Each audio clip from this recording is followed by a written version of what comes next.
Hi, my name is Nicole Gordon-Recht. I am the education consultant and trainer with Lightworks Communication Systems.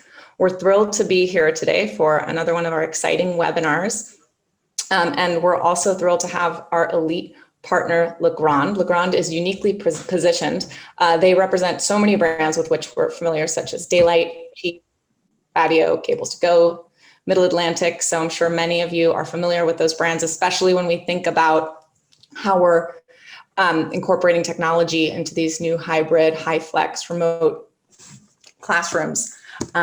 So we're here to talk about how there is actually funding out there. And if you're not teaching with the best tools to support our new hybrid and high flex teaching environments, you may very well be entitled to specific funding to help you acquire these tools. Obviously, as an integrator, Lightworks continues to be here to support you in selecting the most effective and appropriate tools for all kinds of teaching environments. We're thrilled to have Brenda Brooks and Tristan Yates here to speak with us about CARES Act funding and how educational institutions can access their CARES Act dollars to fund hybrid and remote learning. We will be monitoring questions throughout the webinar, so please do add your questions in the question box as Brenda presents. Another exciting element of this webinar is at the end, we will be selecting 3 winners and we'll be raffling off 3 $50 Amazon gift cards. So do stick around until the end so that we can select 3 lucky winners and hopefully one of them will be you. That being said, again, thank you so much for being here. And Brenda, take it away. Thank you very much, and thank you everyone for attending today. Looks like I might have some delays on my clicker, so if I skip a slide, I apologize. Well, as Nicole said, Tristan and I are from Legrand. We got tasked almost a year ago with trying to get more information about the funding out there in response to coronavirus. And since that time, there have been 3 rounds of funding. We're going to talk about that. I'll first give you just a brief overview on the federal coronavirus funding.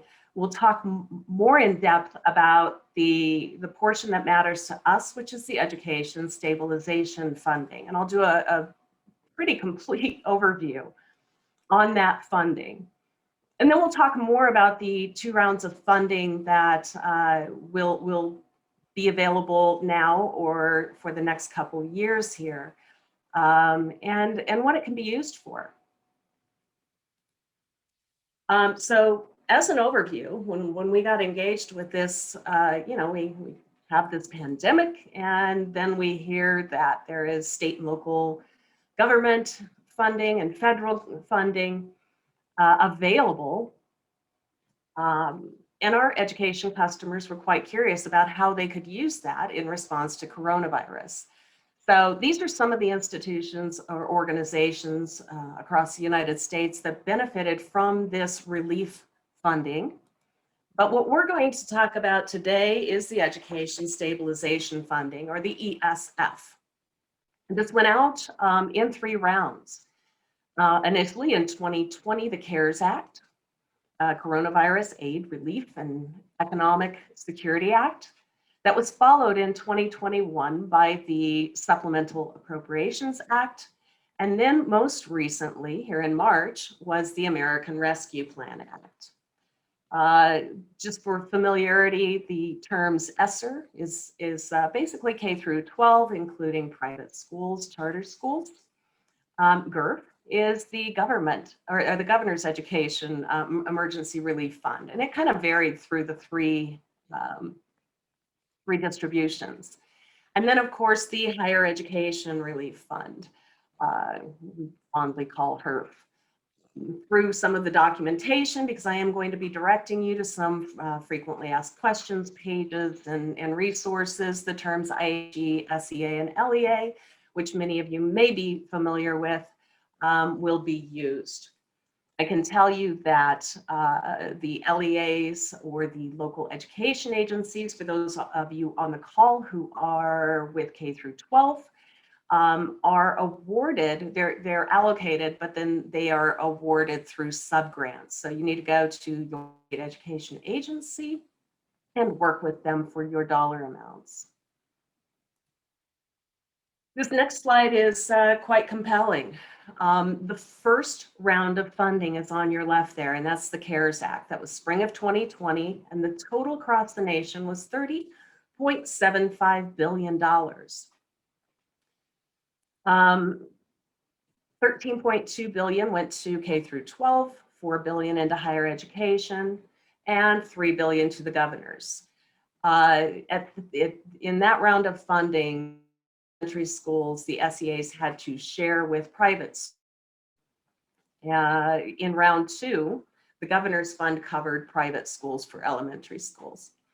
So you'll see in round two that those dollar amounts across the top for elementary, K through 12, or through the center row for higher education were greatly increased. So this last round of funding, which is being released now, totals about $172 billion. Overall, there's $200 billion out there in funding. The first round of funding went out at the end of April, early May of last year, and had a 1-year award expiration on it. So if it wasn't awarded within a year, it was use it or lose it and return to the federal government. There were some reallocations out there. So we were seeing in school districts or FEAs giving some September, November, December deadlines for their LEAs. But then we saw reallocations happen at the beginning of this year. To see what that looks like from K through 12, I've just highlighted a couple, Arizona and California. And this is just a cut and paste from the 3 allocation tables, which are all public information. So you're seeing the California $1.6 billion, and then moving up to 6 and 15 through the 3 rounds. It's just a real life example. In the case of higher education, the funds were distributed, but were separated into 3 areas: institutional aid, student aid, and supplemental aid. For the case of us in technology, we are looking at that lower portion, or the darkest portion on this chart, for the funding that is available to institutions. So there is student aid or student aid portion, which is 50% or more of the funding, and then the institutional aid, where we fall under for technology and infrastructure. So this is kind of where it all began, and I'm going to bring in a website, in fact, a few websites that might be helpful for you. So this website was created to track CARES funding, and that was round 1. They were regularly reporting from it and claim that they will continue to report from it. But I haven't seen anything for quite a while now. So it may have been changed in administration. I've actually sent an email to the government asking about this site, but have not heard back as of yet.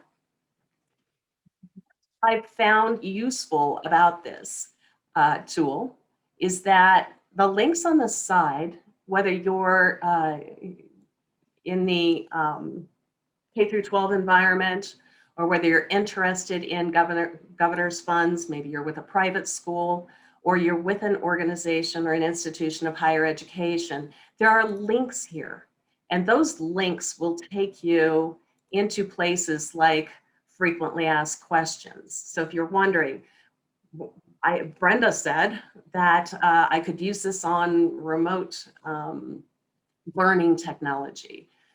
These frequently asked questions, and this is just one of the links too, will answer many of those questions. In fact, we'll take a quick peek at the higher education.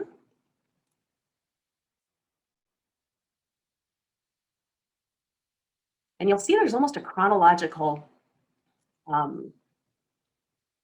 timeline of information regarding the funding distributions. It'll give you just a wealth of information about what happened when. And as we scroll down, it will also give us the ability to pull allocation tables, whether it's student portion, the institutional portion. There's special funding out there for Howard University and others, institution of the deaf and blind, tribal community or tribal controlled colleges, and minority institutions. Outlying areas were also included in all of this funding. So you'll see just a wealth of information and a really good place to go. I just consider this my hub of today's information and ongoing information. So same links for governors, higher education, and K through 12. I can go into the map and start looking into states that I'm interested in, or my state, where my campus is located. You can see just on kind of a heat map how many, like California was awarded the lion's share along with Texas and New York of the national funding. We can go in and see who has spent or the percentage spent in total, or we can dig into higher education. So this is interactive right down to the point that we could go in and look at Washington, or in this case, Oregon, and I can export the funding data right here in the upper right. And that will include governor's funds, higher ed funds, and K through 12. So this first section covers elementary schools. And because it's outdated, it's only showing that 13% was spent by elementary schools, but that wasn't that long ago, considering that the funding was available since April or early May of last year. This tells me that it's possible that the money wasn't being obligated. And that tells me that, and in some of the situations we saw, that needs were evolving through this last year. Some or many institutions held back funding, waiting to see how things evolved and how they should respond to the coronavirus, which left a good deal of funding available out there. So this is completely sortable. I can sort by the sub-grantee, the students enrolled, year funds, and in the case of higher education, I can sort by funds awarded, and I get a new column with funds spent. So if I want to go in and look at the highest awards, Portland State, and by the end of November, they hadn't spent all of their funding. Keep in mind, this is round one funding. So we've got 2 more rounds of funding that were significantly higher that followed this.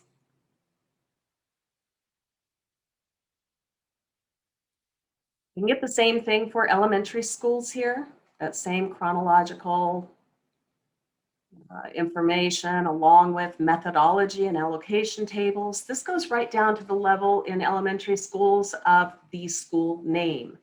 And we'll go a little deeper in that here in a moment. Another place to find great information is this certification and agreement for higher education, which talks about the use of grant funds. and that includes technology and remote learning. We'll pull that aside for now. I'll show you a quick example of some of the allocation tables. This is a state level allocation table. And this is for first round, second round, and third round of K through 12.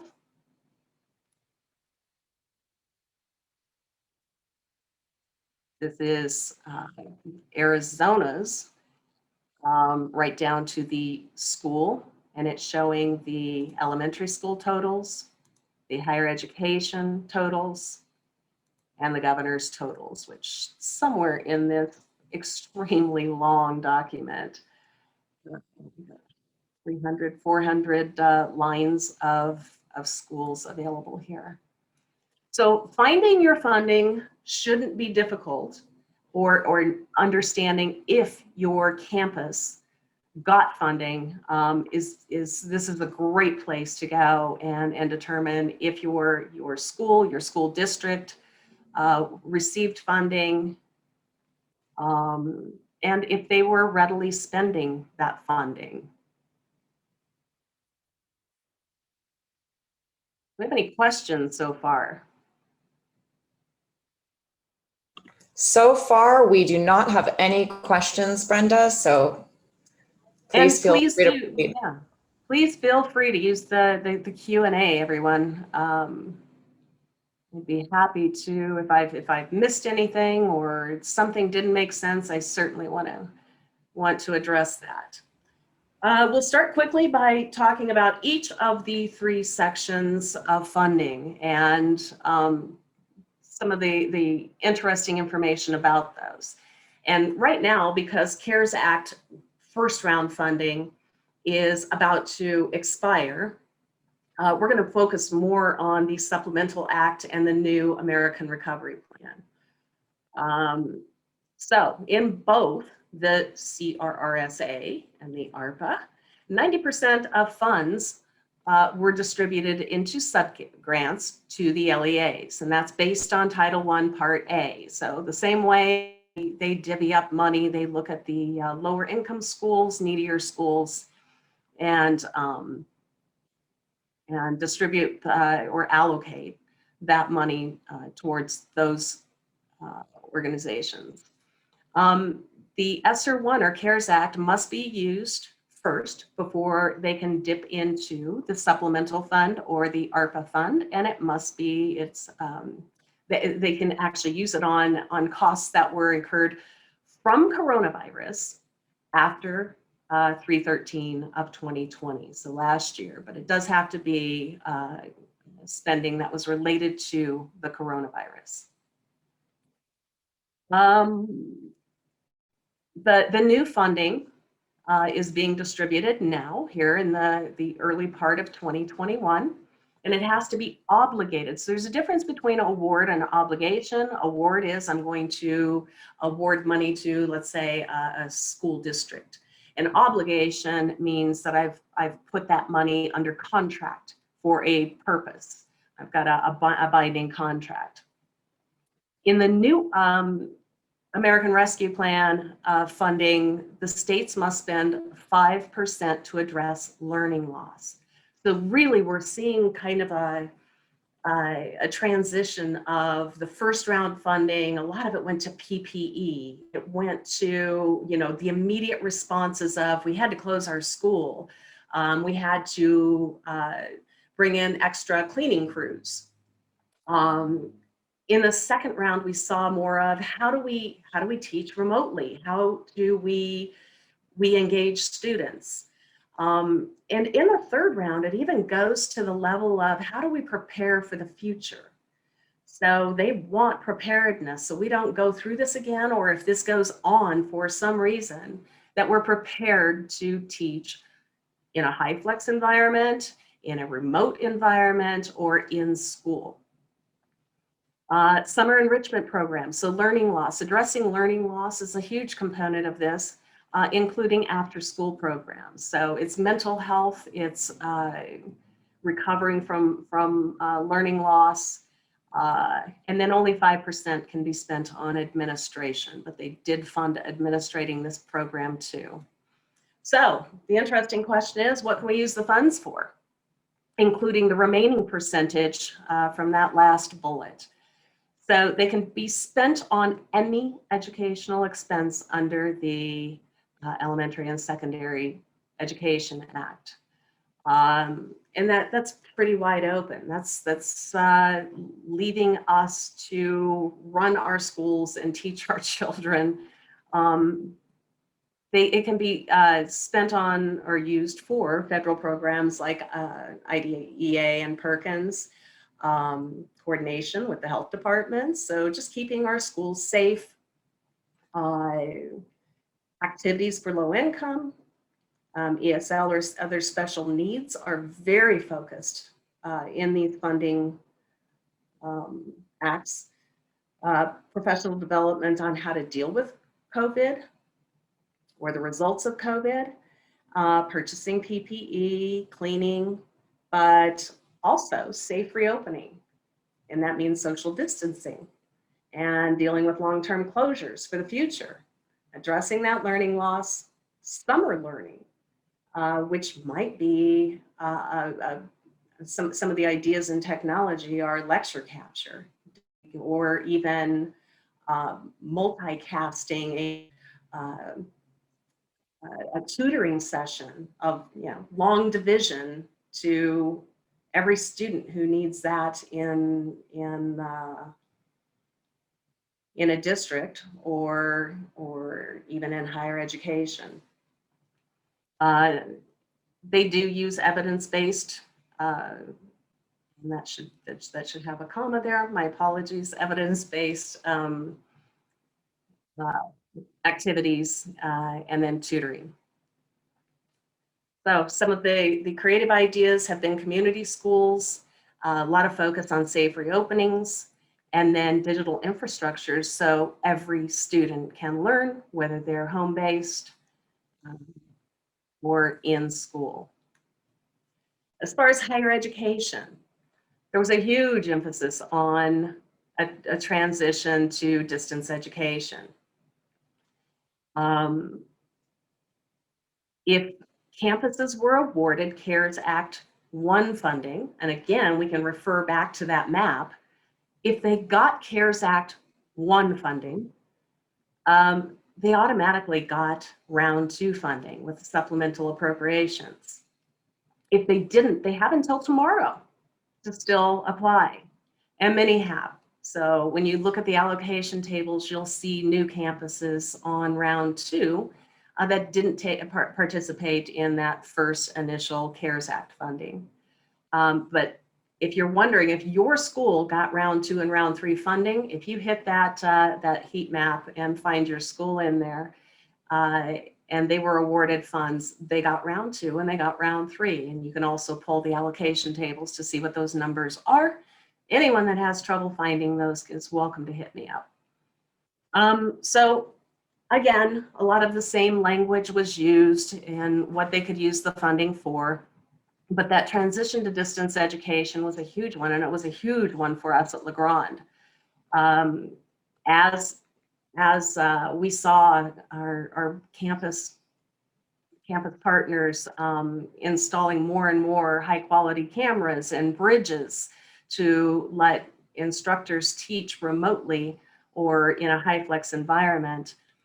We were seeing audio in backorder situations, and we actually expanded our factory, closed down the office space, and put manufacturing into the administrative and office space to try to take care of the demand.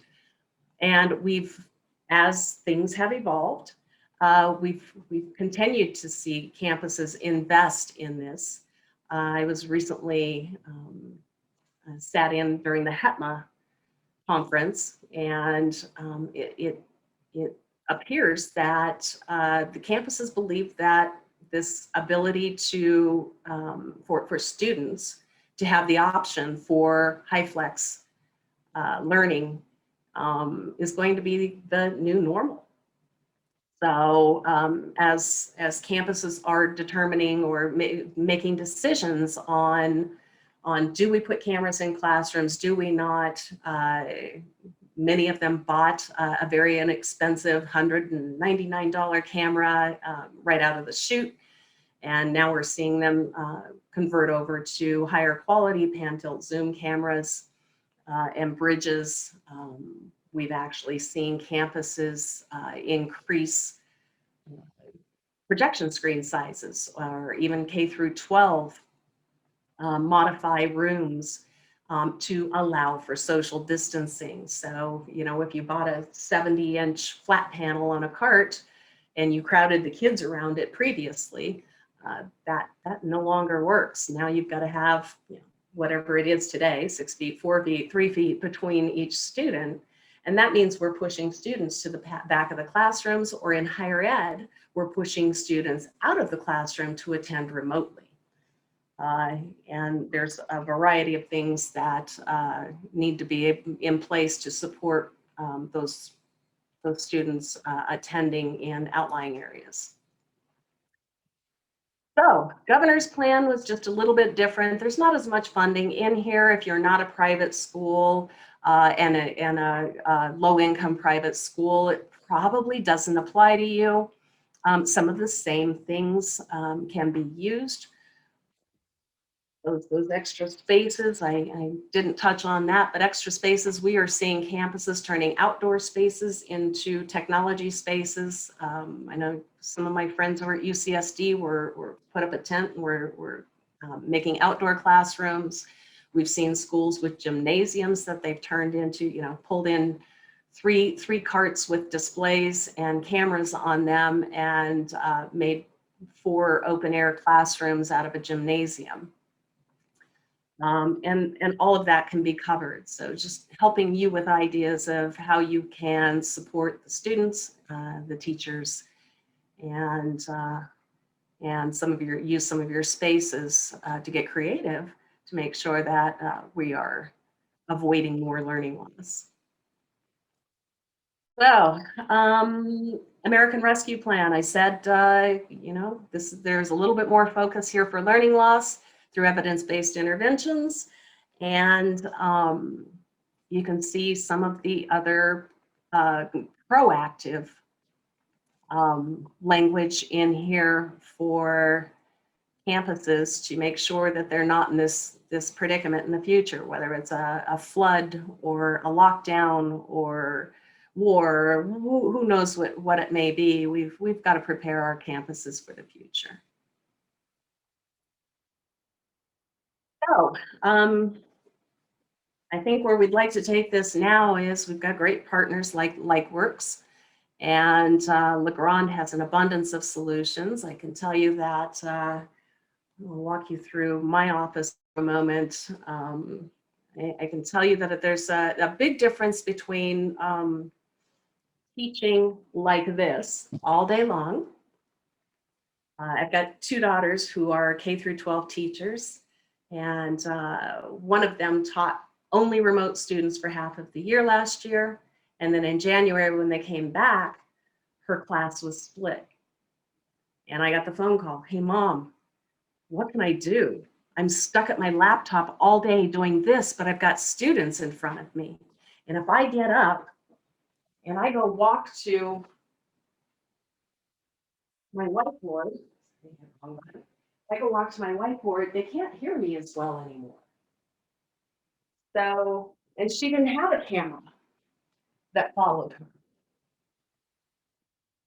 And she wasn't able to do some, you know, show them how to cut an orange or peel an orange or do a puppet show with them or show them high-tech stuff.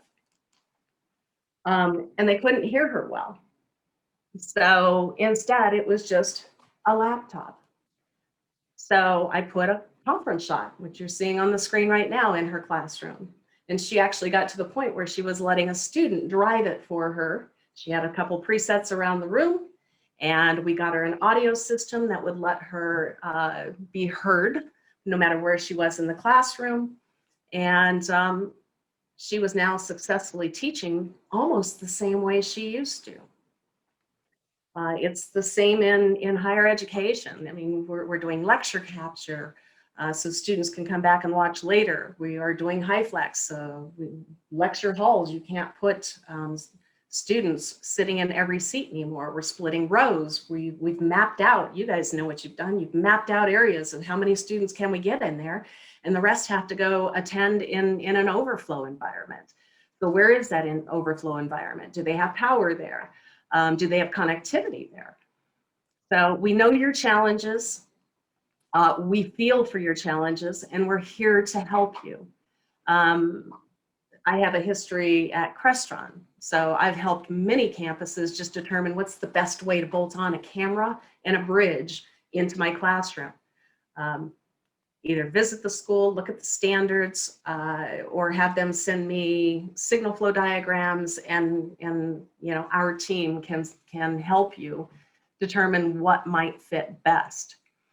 Carts, mobile carts, for those who can't or don't want to invest in technology for every room, this makes it flexible and more mobile.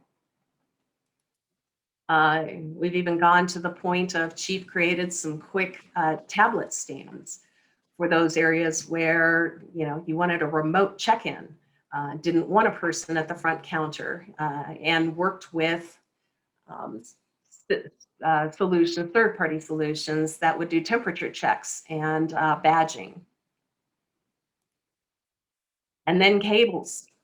Docking stations were hot last year, along with adapter rings and USB cables and HDMI extensions to be able to support some of the new technologies being put into the rooms, and even the work from home environment. I'm just part of a solutions team across the United States. We've got Chris Santos and John Robson that also support the areas, I think, of most of the people on the call. But if you made your way to this call and you work or support a campus outside of the West, I've got your Legrand person listed here. So, that being said, I'm going to open this up. Please unmute. We can open it up to conversations if you've got direct needs or yes. We actually do have a question from one of our participants. Could you please share any information of cases where the money's been used for real life schools and projects? What a great question. Thank you, John. Yes. Let's see, the first one that comes to mind, Pikes Peak Community College, right down south of me, and I'm in Denver, Colorado, or Littleton. Pikes Peak Community College called me, and community colleges were finding really had some serious challenges. Universities had distance education programs in many cases. Community colleges did not. So my friends at Pikes Peak called me up and said, hey, we bought 15 tracking cameras, and we put one in, and it's just challenging to install. So they were doing a proof of concept, and I'm glad when campuses do this. And by the way, we can get you evaluation equipment if you want to put together a proof of concept room first. Tristan would be happy to work with Lightworks and have that happen. And I did that for them. So they wanted a tracking camera, they thought, and I went down there, I brought in a full tracking system, and with us, it's still the lanyard, although something new is coming that will be an AI solution. And when I went down, I grabbed the Easy IP solution in my office, 2 cameras, a little half rack box that's doing my logo down here. It's allowing me to do my pan, tilt, zoom, recall presets. I can switch to the other camera and show you my outside if I wanted. So I brought that down. And I also brought down some IR sensors for them to install in the ceiling above their whiteboards. And because the configuring of each and every room for a tracking camera was such a task and wasn't doing, even with hours of configuration, wasn't doing what they wanted it to, I showed them what a triggered system can do. So in this case, they walked under, almost like your grocery store occupancy reader. When they walked under that sensor, it would trigger just a preset for the whiteboard that they were using. And that was great for the instructors when they actually tried the room out, because they really didn't want it following them as they backed away from the whiteboard. They wanted it to stay on the content that they just drew on the whiteboard. So we put in 3 triggers and a pod at the desk, and now the instructor can just roam around the room, push a button, or walk under a sensor and easily use that room remotely. They have put in 45 rooms initially and just put in another 15 rooms in the last couple of weeks, or at least have the equipment. My friends at UNLV are adding rooms, 55 rooms. If you want testimonials, I've got plenty across the nation.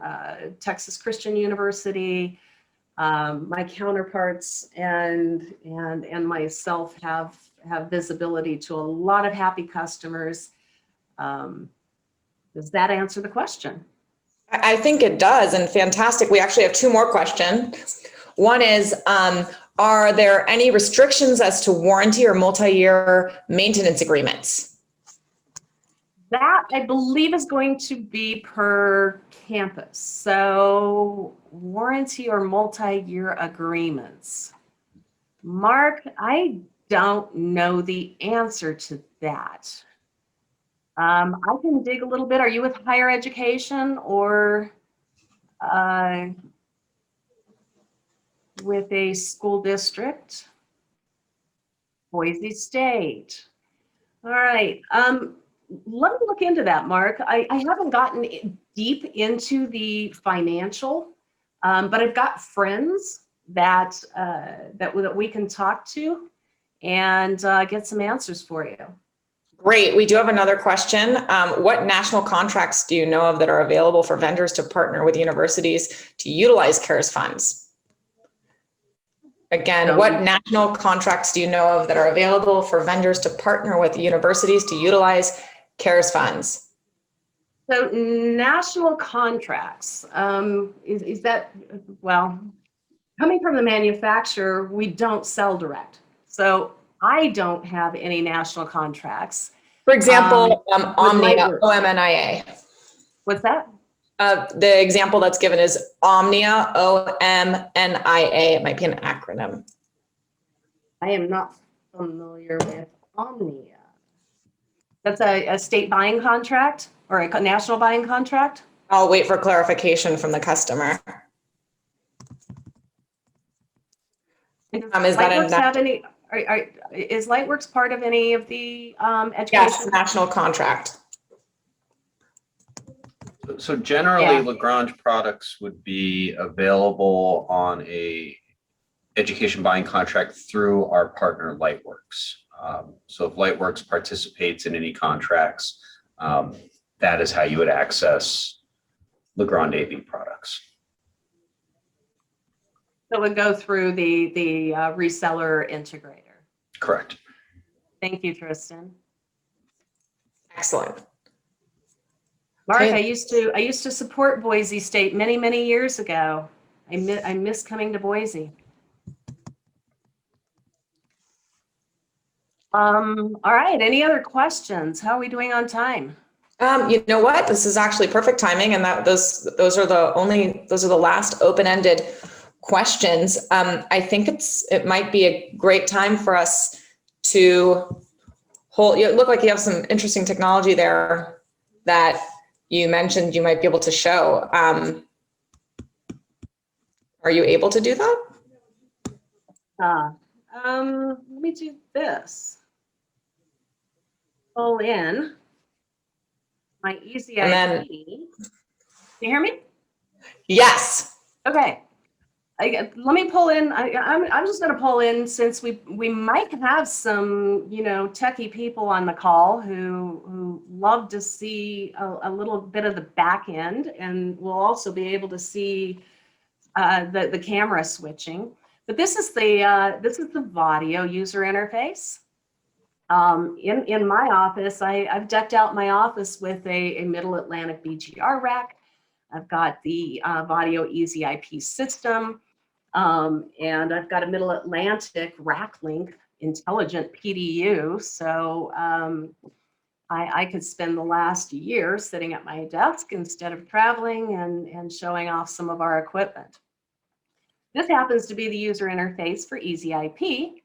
And I'm on the video switching tab currently, which allows you to see, if I had my laptop plugged into the HDMI on the little mixer over here, I'd be able to switch and have my laptop being shown. I could have my Easy IP 10 camera, or we will switch over to my Easy IP 20 camera right now. And I can change views to look, let's get really close at the house way across the lake. And you'll see how far away I am. This is a 20x with TriSync. And this is just a web UI. I've hit an IP address for the Easy IP mixer.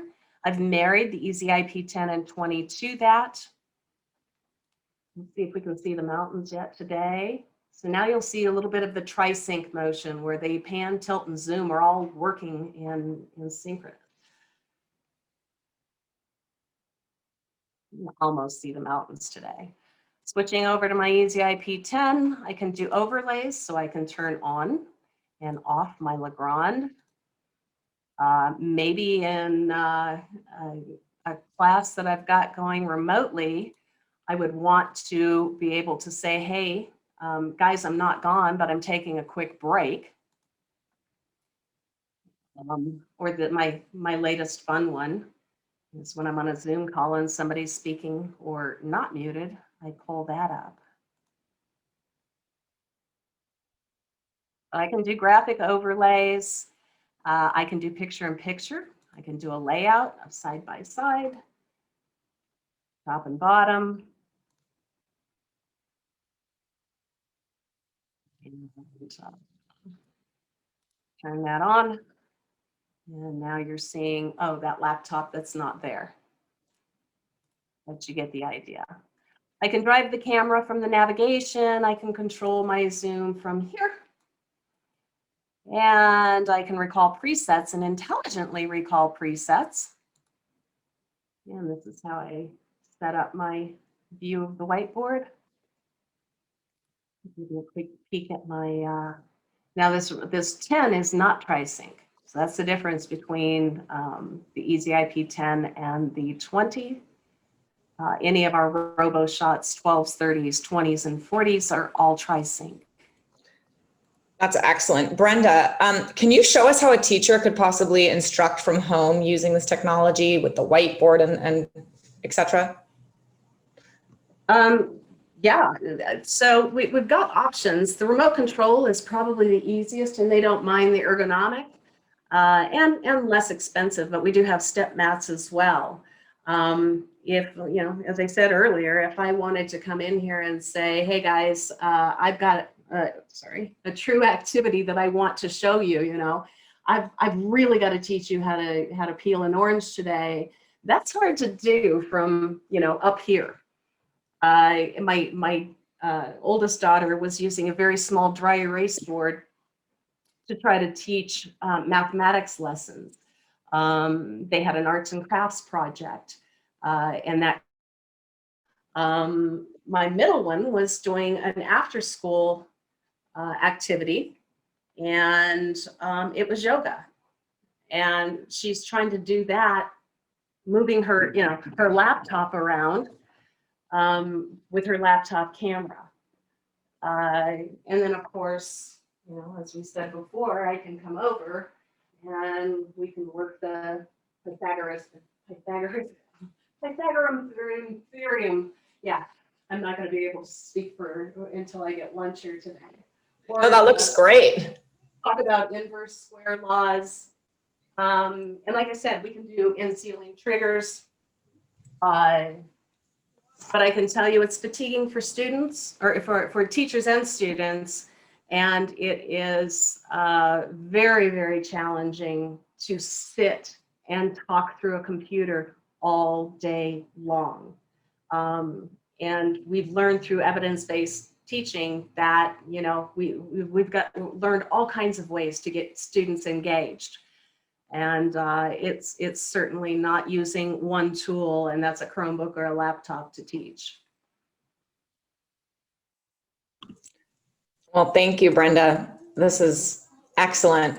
Do we have any other questions in the Q&A?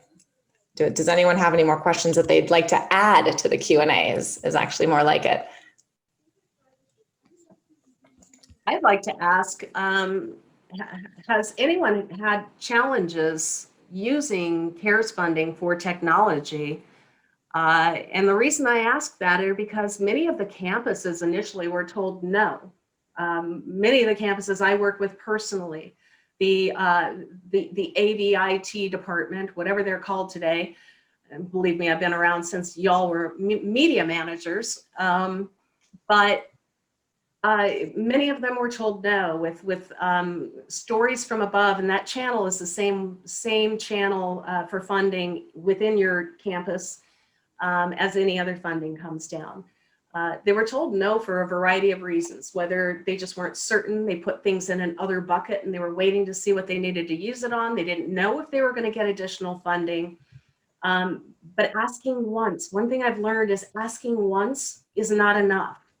And if you can use some of the language that we've pulled today from the actual acts and from the frequently asked questions to kind of support your needs, it helps. So if you can kind of send that business case forward saying, other institutions have done this, we need to be teaching remotely for competitive purposes, for the fact that students have become accustomed and expect to have hybrid learning, because they, you know your students, they've got students that are single moms and they need to access the curriculum on their time, or working students. Some students work better remotely. They learn better remotely. Some learn better in class. So being able to have that high flex or options using technology is very important for the future.